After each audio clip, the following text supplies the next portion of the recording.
Hey folks, Matt Easton here, Scholar Gladiatorian. Now, the video I put up a couple of days ago concerning historical tangs on knives and swords often being made of iron and scarf or cleft welded to a steel blade seems to have gained some interest among the knife and sword making communities, and that's great.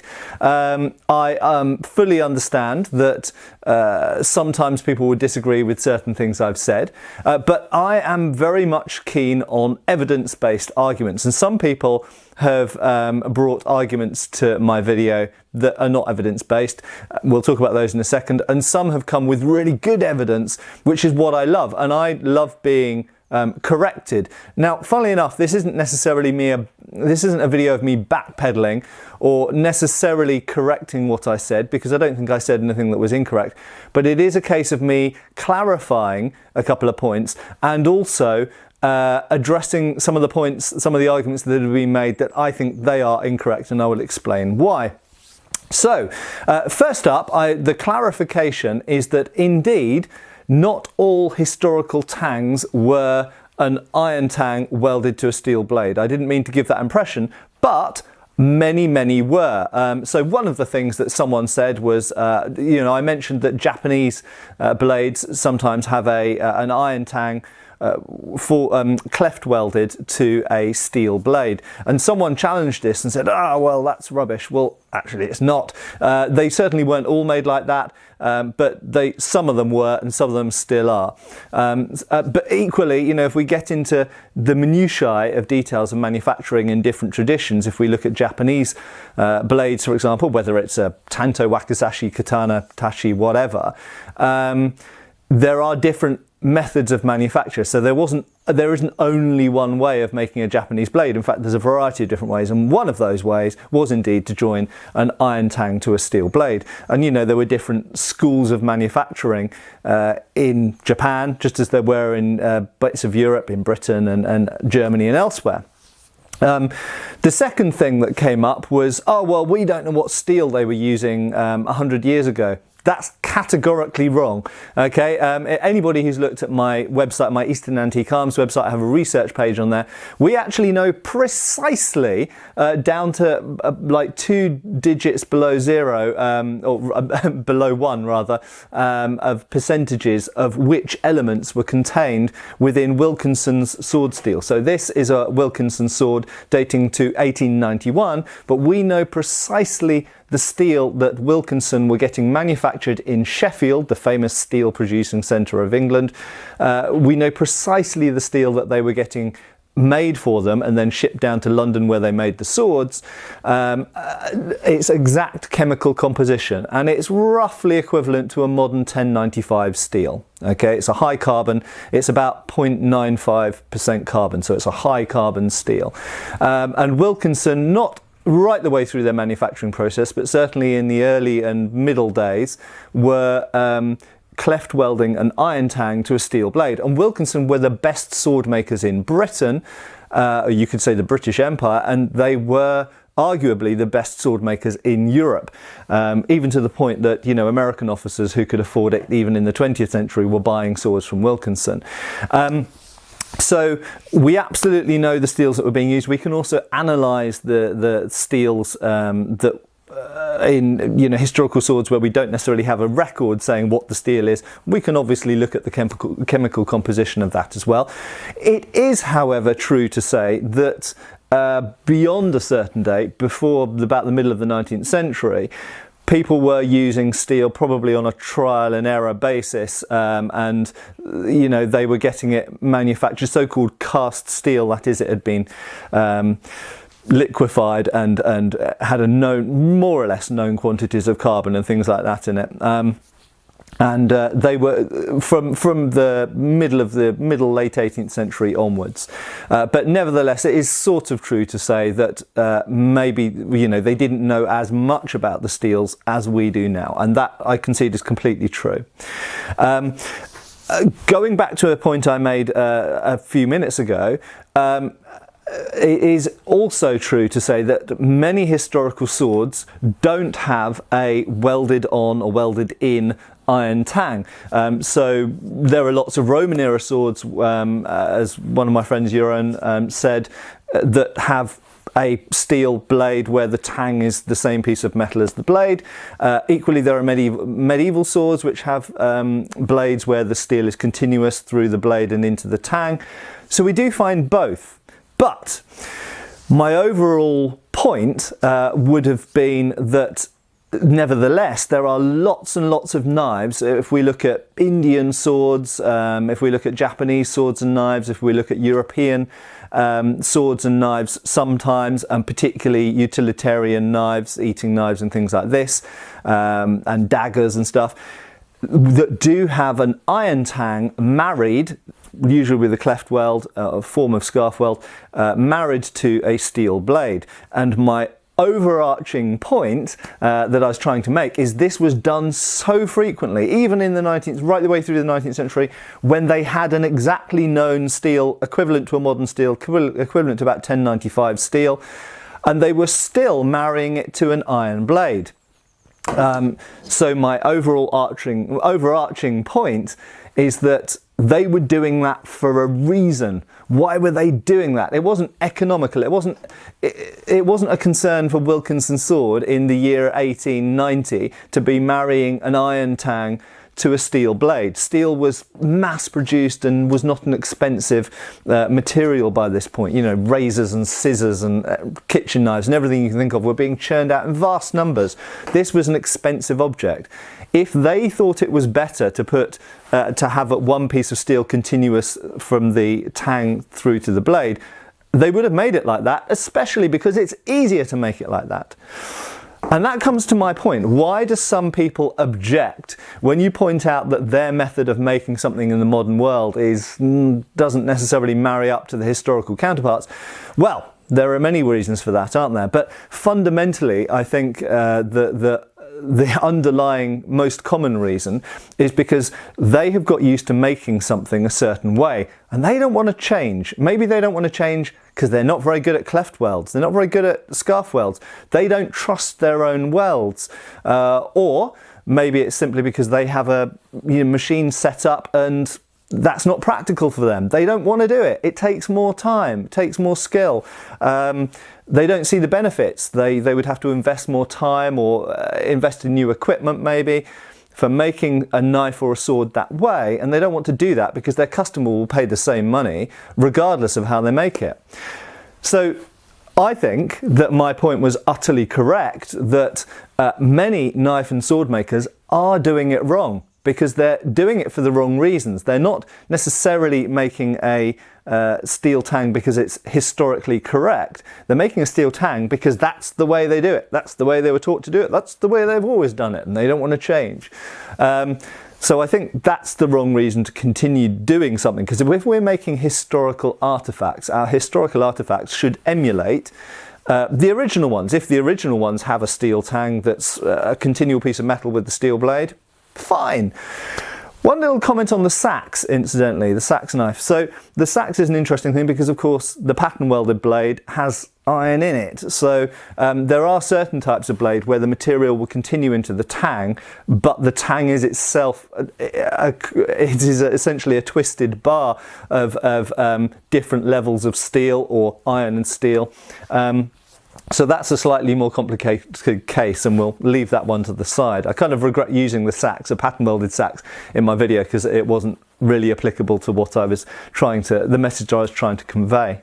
So I did think that I would, of the various people who responded to my video online, this was on Facebook, on the Sax Files, which is a very good Facebook page with absolutely awesome research and some very, very knowledgeable, not just makers, but researchers and archaeologists, historians, talking just about the Sax. So if you really want to get deep into Sax, then go to the Sax Files on Facebook. But the best kind of response to my video, I suppose, came from the absolutely famous Peter Johnson. If you don't know who Peter Johnson is, you don't really know about the world of medieval swords. So Peter Johnson is the guy that designs most of the sort of master designs for Albion swords, but he's also in his own right a custom sword maker, and he's a lovely guy. I've met him 2 or 3 times, I think, and yeah, he's very, very knowledgeable,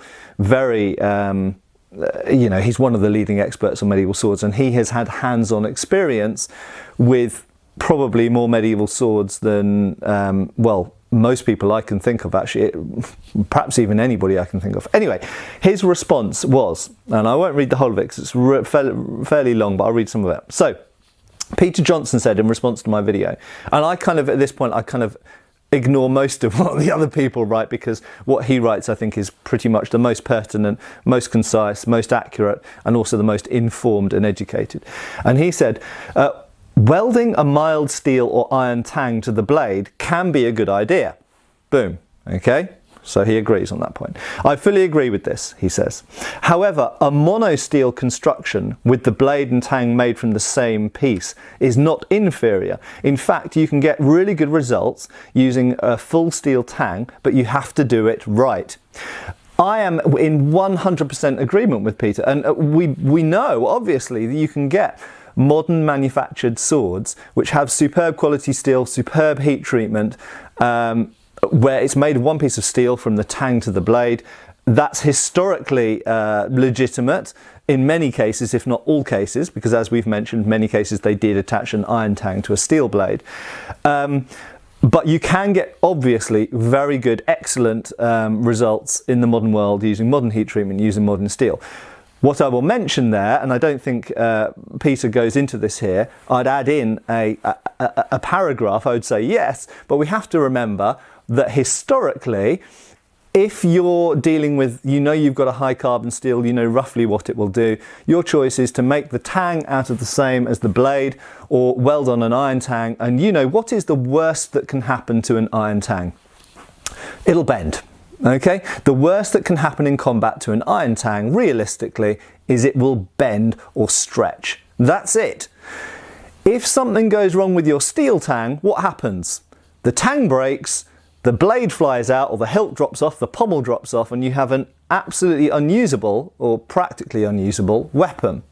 Okay, so from a historical point of view, or even from a relatively recent, you know, from 130 years ago point of view, if your reputation and perhaps your life and livelihood and that of your family is based on producing swords that do not fall apart in combat, you can see why you might be tempted to put an iron tang on rather than a steel tang, because what's the worst that can happen?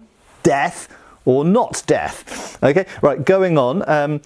He says, when making a sword, I suggest, or he suggests, quenching up to 4 to 5 centimeters of the tang, but also that you draw the temper of the tang and the base of the blade beyond blue brittle range and is beyond the blue colors. That does not make the steel dead soft, but you can file it, making fitting of the hilt easier. And that's a secondary concern which I mentioned in my previous video.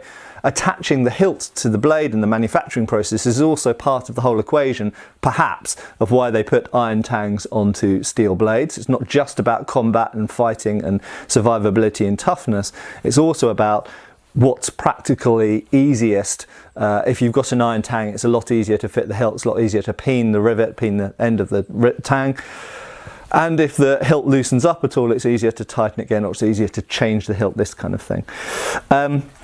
You benefit from grain reduction that occurs in quenching, because fine grain equals high strength, and you avoid the brittleness of hard martensite. This makes for very resilient blades. So he says, note, of course, you also have to normalise the tang as carefully as you do the blade prior to final quench. I have a feeling that this is sometimes forgotten, which would explain a lot of catastrophic failure of tangs breaking. So I'm going to finish reading what he's written there. Apologies to Peter if you feel I should have read the whole thing, but I want to try and keep this relatively concise. So in a nutshell, I mean, I completely, obviously, I couldn't disagree with what Peter writes. He's the kind of, he's the Don when it comes to explaining, you know, the manufacture of medieval sword replicas. He's, you know, he's on it. But in a nutshell, what he's explaining there is where you essentially quenching and tempering the whole thing, and then you're bringing down, you're reducing the hardness of the tang to increase tough, make it less brittle, but you're also making it easier to work with as well. But this is a complicated process, and if you're good at forge welding, if you're good at scarf welds or cleft welds, then you can add an iron tang on and you don't need to do any of that, and you don't need to worry about any of the breaking. So, to come full circle, I'm going to finish off by saying that fundamentally we know that this was done historically, even until quite recent periods where the value of the cost of the high carbon steel was not an issue. The manufacturing was not an issue. They knew that they could make the thing out of one piece, or they could weld an iron tang on reliably. They trusted their scarf or cleft weld. It wasn't a point of weakness, because remember, with a sword or many types of knife, this is the thickest part of the material. The thickest part of the blade and tang is at the junction between the tang and the blade. This is where it's thickest, and it distally tapers this way, and the tang distally tapers this way usually as well. So they trusted their forge weld. So assuming there's no doubt in the forge weld, okay, because you're good at forge welds, and that is the thickest part of the blade and tang anyway, if you can have an iron tang, why not have an iron tang? Yeah? Say a reason why not have an iron tang. What possible disadvantages there to having an iron tang? An iron tang is not going to break and is easier to work with when you're fitting the hilt. Conversely, you could say if you entirely trust your carbon steel, one-piece mono steel blade and tang with modern steel, with modern heat treatment, and you test it afterwards as well, then yep, obviously you can make a very good sword that way. And it was done historically. Okay, so it's not to say that only one type was done historically and one type wasn't done historically. Both were used historically. But what I would say is, why not think about doing what so many of our ancestors, people all over the world, in Japan, in India, all over Europe, have done for centuries, not all the time, but a lot of the time, forge weld an iron tang to a steel blade, because it obviously has some potential benefits, or people who could have done otherwise wouldn't have done it. Anyway, thanks for watching, and thanks for engaging and responding and challenging as well. I don't mind people trying to argue with statements that I make online. That's what it's all about. We're all trying to learn. And I learned something from this whole exchange. I learned something about Roman swords I didn't know from Jeroen, that apparently some Roman swords have welded on iron tangs, but apparently a lot of Roman swords are mono steel, and the steel of the blade is the same as the steel of the tang. I didn't know that, so fascinating stuff. Thanks for sharing your knowledge. Thanks for watching the video and engaging. Give me a like if you liked the video, obviously, and share the video far and wide. Argue with it if you will. Subscribe to the channel, because obviously if you like this kind of content, there'll be lots more of it coming. And I'll see you soon for another video. Cheers, folks. Thanks for watching. We've got extra videos on Patreon. Please give our Facebook a like and subscribe if you haven't already. Cheers, folks.